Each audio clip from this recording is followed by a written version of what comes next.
electric. Hi everyone, welcome back for another video. I just want to share with you something that happened and some observations that happened the other day when we took our e-Golf into the Volkswagen dealership. We had a bit of a squeak in the car and I thought I would try out what the warranty service was like with Volkswagen. And very, very good. They're very helpful. It's a used car. They didn't question anything. The car was under warranty and they're very happy to have a look at it. So the experience was really good. But one of the things that struck me while I was there was the Volkswagen Golfs in the showroom. Remember in the time when the ID3 was first due out and Volkswagen was saying the electric cars will be for sale on par with the price of petrol and diesel? They were indicating that their ID range weren't going to be too expensive, or that's what we thought. And then when they came out, they were a lot more money than the Golfs. Everyone was expecting £20,000 ID3s, and that didn't quite happen. Prices have actually gone up and up with electric cars since they were first launched, and all these new models have been coming out over the last few years. But what I noticed in the showroom was that Volkswagen do appear to have price parity between diesel, petrol and electric. You know, some models are more expensive than others. But I was in the showroom and I saw this gorgeous, beautiful coloured blue Volkswagen Golf, the latest model. And I had a look on the inside, and I haven't got an interior picture for you, but it was leather, it was luxurious, it was sporty. The interior had like a wraparound dash system. They've implemented more dash components, more digital displays, and it looks really, really nice. It's pucker. You know, I looked at that car and thought, if that was electric, if that had 50 to 60 kilowatt hours of battery, I would buy that. I was really, really interested to see how the contrast was between the ID range, which I wouldn't buy. I don't like the interior of the cars. Volkswagen have lost their edge of selling cars based on the quality of how it looks and feels. Some people might like that more modern, more sustainable products on the inside, but the quality just isn't there for me. And for me, that's a big thing. I want to feel, if I'm spending a lot of money, if I'm spending 30, 40, 50,000 pounds, I want to feel like I'm in a car that's worth 30, 40, 50,000 pounds, not one that's made of cheap recycled plastics. That feels like it. I don't mind if they are, so long as they don't feel like it and look like it. And anyway, the new Volkswagen Golf was stunning inside. Then I looked at the price. £48,500, I think it was. I'll put the actual price up along with the picture and zoom in for you. But £48,500, and it made me think, wow, what good value my e-Golf is. Just a couple of years old, 20 reg, with some good specification. Clearly not as good specification as this Golf R, which is what it is, a 2-litre turbo with no doubt lots of accessories on it. It's a top-of-the-range car. But £48,500, it's a huge amount of money for a Golf. It's the sort of huge amount of money that we're associating with electric cars. And yet here it is. It's a petrol car, and it's just a Golf, and it's £48,500. Price parity seems to have caught up, not with electric car prices coming down, but other car prices going up. Dealers and manufacturers, they're selling more premium cars. The days of buying cheap Fiestas and cheap Clios, those are on the way out. Manufacturers aren't going to be manufacturing those cheap small cars. You've seen it with Skoda and Volkswagen with the electric e-up and the Citigo.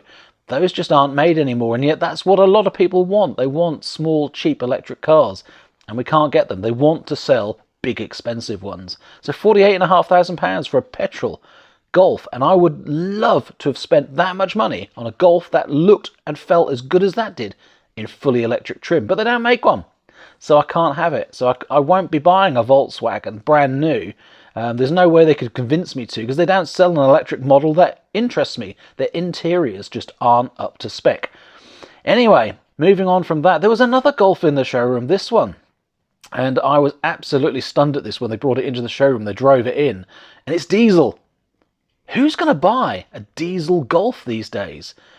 Are there really still diesel lovers out there? But how much would a brand new diesel Golf go for? Okay, this one's a GTD, so it's the GTI diesel version, so it's not the cheapest, but it's certainly not like the R version. It is a cheaper car, and it's 10 grand cheaper. So, you know, that makes sense that the R model, which is really luxurious, lots of spec, lots of performance, charging you a lot more for it. But £38,500 for a diesel Golf. You can get a brand new Cupra Born V2 for under 38,000, I think, or has the new price increase taken it just over £38,000? So, I mean, that really is comparable. A GTD diesel Golf or a Cupra Born, and I'm sure there's a Volkswagen ID3, I just don't have the details to hand. There must be an ID3 equivalent price range for it. So there does appear to be price parity right now between, say, a GTD diesel and electric ID3s and Cupra Borns and equivalent cars. Now that really surprises me. I would have thought if they had a diesel Golf at all, it would have had a big sales sticker across the top, because who is buying them these days? So to have one in the showroom must mean they're really short of cars that people actually want.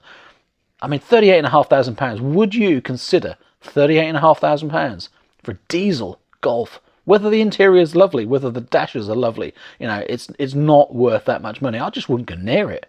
It would have to be in the 20,000s for me to go, oh, that's good value. But of course, you know, I've converted. I was no way I would buy that, whatever the price. If it's £15,000, I wouldn't want it because I wouldn't want to drive it. Which sounds like I'm being really stubborn and picky and, you know, oh, aren't I great being eco and all that sort of stuff. And it's not the case. It's a genuine thing that if I had a petrol or diesel car on the driveway now and I needed to go out somewhere for a trip, I wouldn't take it. Doesn't matter that I'd have to recharge multiple times in the electric car. I'd rather do that and take the electric than I would go off in a diesel car. I've grown up. I've grown beyond them. It's old technology. They don't interest me. It's an unpleasant drive. The gears and the clutch and the rattle and the fumes. You know, I'm saying fumes last, but it's quite important to me. I just wouldn't do it. So £38,500 for a diesel Golf. I was blown away by the 48 and the 38,000 for those two brand new cars in there. And it's such a shame that R Golf isn't in an electric spec, because nearly £50,000. Do you know, I would. It's the perfect size car. I like the look of it. The interior is gorgeous. It ticks all of my boxes. They drive really well, especially the R range. Slightly lowered, a bit more sporty, more horsepower. I would buy that. I would spend £50,000 or just under on a Golf if it was electric. If it was electric. So there you go.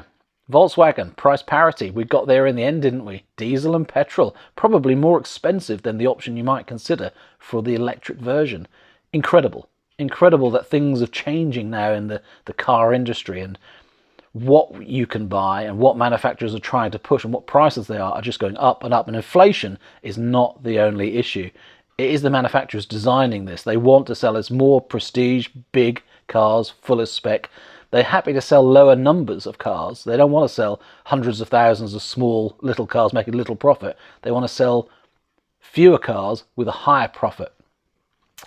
Anyway, there you go. There's my little video sharing some information, sharing these images of a diesel Golf that, God, is someone actually going to buy that? Or in months and months' time, is that still going to be in the showroom? I'll probably have to pop back and have a look. Anyway, thanks for listening. Thanks for watching. Take care. Just thought I'd share this little bit of information and thoughts about Volkswagen and price parity. See you again soon for more videos.